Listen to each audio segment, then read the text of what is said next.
It is believed that the country's roads churn its economy as they facilitate to move resources from one end of the country to the other. Understanding the need to strengthen the logistics sector, our visionary Prime Minister of India, Shri Narendra Modi, and the Union Minister for Road Transport and Highways, Shri Nitin Gadkari, conceptualized to build multimodal logistics parks across the country, which would provide seamless intermodal freight movement and also offer multiple functionalities. Under the PM Gati Shakti National Master Plan, 35 MMLPs are planned across the country to facilitate the National Highways Logistics Management Limited NHLML, a 100% owned SPV of NHAI, has been incorporated, which will cater to handle cargo volumes of 500 to 600 million metric tons. One strategic MMLP has been proposed at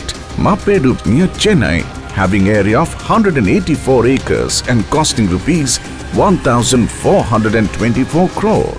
The MMLP will provide ultra-modern facilities like warehouses, cold storage, cargo terminals, custom facilities, truck terminals, lodging and boarding facilities for truckers. To resolve the long-standing last-mile challenge of delivery, Chennai MMLP will handle multiple commodities like food grain, apparel, textile, auto and auto components, electronic, fast-moving consumer goods, etc.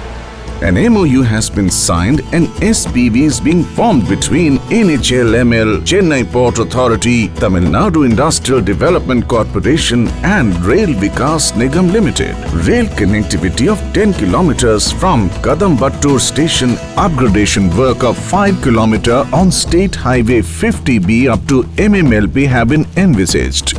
These initiatives of NHLML will give impetus to India's logistics infrastructure, which would accelerate freight speed, reduce logistic cost and generate employment. This MMLP will make Chennai more competitive in the international market, which will give impetus to economic growth and strengthen India's position as an emerging superpower in the world.